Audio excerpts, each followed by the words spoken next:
Hello guys, it's me, Cheeky Spice. It's been a while since I uploaded a New World video, but I am coming to you now with a build for the expansion, probably the most broken build that I've ever made. This is going to be the Flail and Blunderbuss.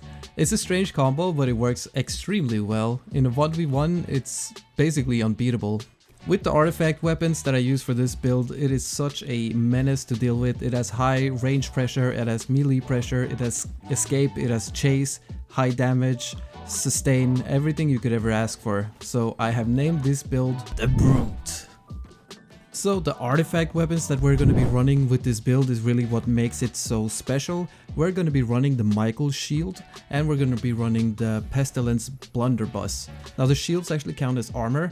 I don't know if they're going to change that or not, but I don't think so. So for the time being, we're going to be running these two together. The Michael shield is currently bugged on the PTR and it removes all debuffs, but it's supposed to just remove one debuff when somebody hits you while you're blocking. So every hit you take, you remove one debuff from yourself. It's really strong. It also heals you for 3% of your health. From your base health every time you block any damage, so it's just very useful. It also has built-in lifesteal. This shield is insane, and honestly the whole build itself is just crazy. You have so much outplay potential, you have very little moments of weakness where people can really punish you at all. So overall this build is just crazy. In a 1v1 there's almost nobody who can beat this build. So I want to go into detail on how I actually play this build and what makes it so strong. But I think first I want to just show you guys the actual build and the abilities, just so you have more of an understanding of what I'm actually talking about. The Flail is of course a new weapon, so there's a lot to be discovered yet, but I do feel like I have a pretty good understanding of this weapon by now. I've been spending the last 2 days just basically non-stop dueling and playing arena. So let's get into it. For the Flail, we're going to be running Arcane Smite, Vortex and Barrage. Some people want to run Trip, that's fine. I think Smite is just infinitely better than Trip, to be honest. Trip is a little bit too inconsistent, the range is very short and it just kind of is hard to land it consistently. So with the Smite we're going to upgrade it all the way. This will give it stagger. It will give it lifesteal.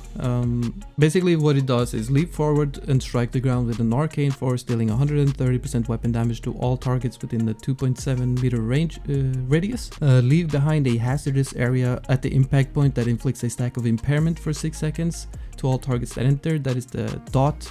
It also inflicts a weaken, reducing their base damage by 10%, which stacks up to 3 times, and the ability has grit.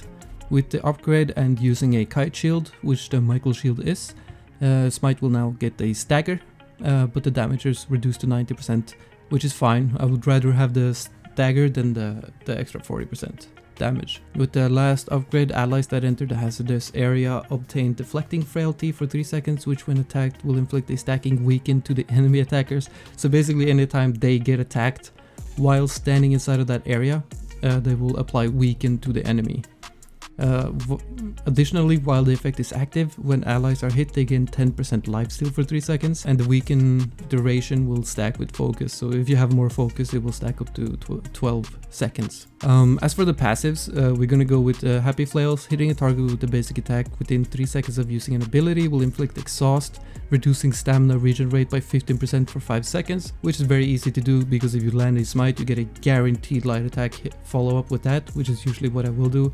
But sometimes I will also use the BB as a follow-up for that, because you also can usually land a shrapnel blast guaranteed, so you can choose what is more value for you in that situation. Second passive is Spiky Impairment. Being hit or blocking a hit from a melee attack while above 90% health will inflict a stack of impairment for 6 seconds, which is the dot, and it will also inflict weaken for 10%. Next up we're gonna get the Vital Embrace. While at or below 50% health, all flail attacks grant 3% lifesteal while attacking targets. Maximum of 3 targets at once, I guess. While above 50% health, all flail attacks extend the duration of damage over time effects on targets by 7%. Very useful. And then Leader of the Pack. When there are no allies within 5 meters, all flail attacks deal 10% more base damage. When 1 or more allies are within 5 meters, they gain Empower, increasing their damage by 5%. So you're a good solo player, you're a good team player. This is just such a good weapon, man. It's so broken, to be honest. As for the vortex, swirl the flail above the player's head, dealing 4 rapid hits of 85% weapon damage in a 3-meter radius around the player. After the first spin is completed, trigger a 3-meter blast of energy, granting 10% in power for 5 seconds to all allies inside the radius. This ability has grit. We're going to upgrade that. Hitting targets 4 times will root them for 1 second. If you hit somebody, you get 7% haste, which can stack up to 4 times, and allies within this radius are granted 25% haste for 5 seconds.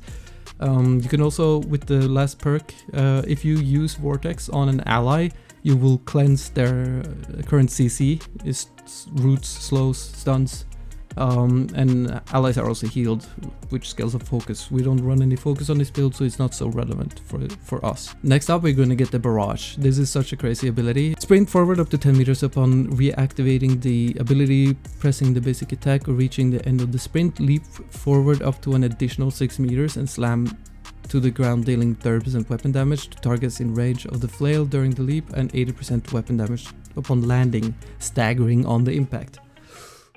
Holy shit, that was a lot. If that's not crazy enough, the distance alone makes this very crazy, but upgraded it becomes even more crazy. So upgrading it once gives us defensive rush. Hitting a target within the barrage hits will grant 30% fortify. The fortify is a 2-second duration, and every hit extends the duration of the status effect by 2 seconds to maximum of 8. Next up, adding superiority. With the kite shield, barrage hits inflict 20% slow for 4 seconds. This will also slow targets moved through with the bulldoze upgrade. So this is really the bread and butter of this ability, the bulldoze. Barrage can now block attacks while charging forward without consuming stamina, and will push all enemies moved through to the side. It's kind of funny. So you will still apply the slow to people even if you charge right through them, as long as you have the bulldoze effect. Now, what it means by blocking attacks, I think it only blocks ranged attacks. It does not block Pillar of Fire or anything like that. You also don't have any grit. So if somebody uses like a hammer, shockwave will still stagger you. Any stagger can still hit you and interrupt your charge. So there is some risk into using it in certain situations, be aware of that. But it definitely blocks absolutely every projectile in the game. Now, as for the passives, we're gonna get Vital Suppressant while at or above 50% health, reduce damage taken by 4%. While below 50% health, reduce the attacker's stamina damage dealt while blocking by 10%. Super good. We're a block heavy build. We're a shield heavy build with this setup. Next up, we're gonna get Flail Marry. While stamina is at or below 30%, activating an ability will grant 15 stamina. 5-second cooldown. And then lastly, we're gonna get Reinforced Vitality, which increases your max health by 25% of your physical armor rating while the flail is equipped. So while the flail is equipped on your character, not while it's in your hand. So that still applies when I put out my BB. As for the BB, this is what my build looks like.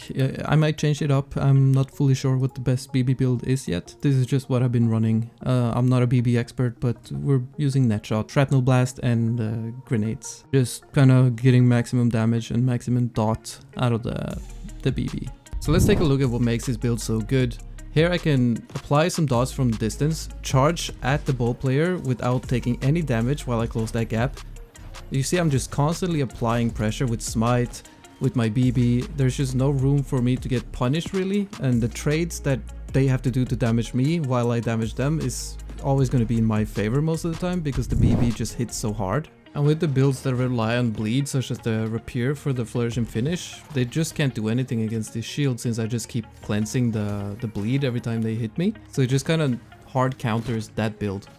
Here's a clip from Arena where I did a 1v3. It's more of a 1v2 because the last guy gave me he didn't fight.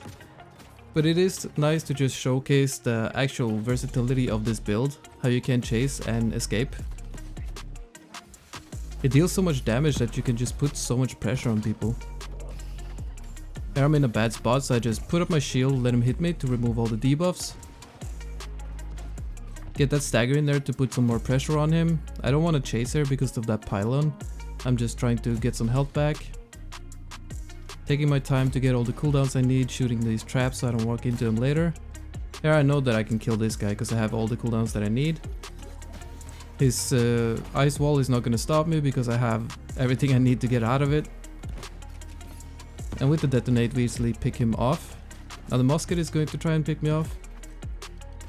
But obviously there's not much he can do to me.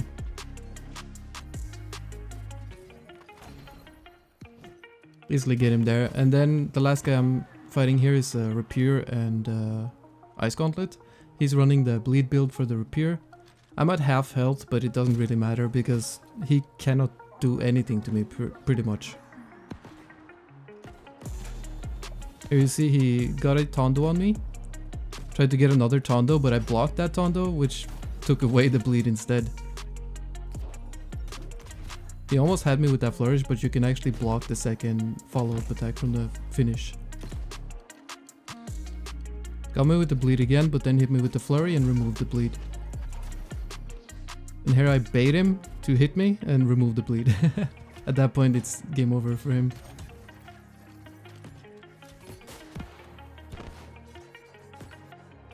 He missed that, but I follow up with smite and that's GG. So with this build you gotta take advantage of the shield. Every time they hit your shield you're gonna remove debuffs. So here I'm fighting the VG bow, which you're gonna see a lot of. They rely on their dots. The dots is the big deal with this build. Every time it hits me it just removes the dots and removes all the value of his build. Now I'm not even afraid of going into the Oblivion to fight him here because I know that I can so easily kill him and he loses all of his damage potential. So yeah, this is a completely busted build.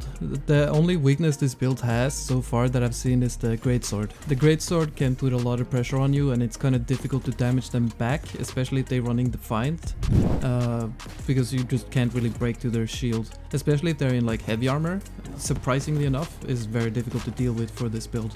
But the vast majority of builds are never ever going to beat you, especially not in a 1v1, even with potions, it's just not happening. Alright, so that's gonna wrap it up for this video. Thank you so much for watching. If you have questions, just leave them down below. And as always, have a nice day. Peace.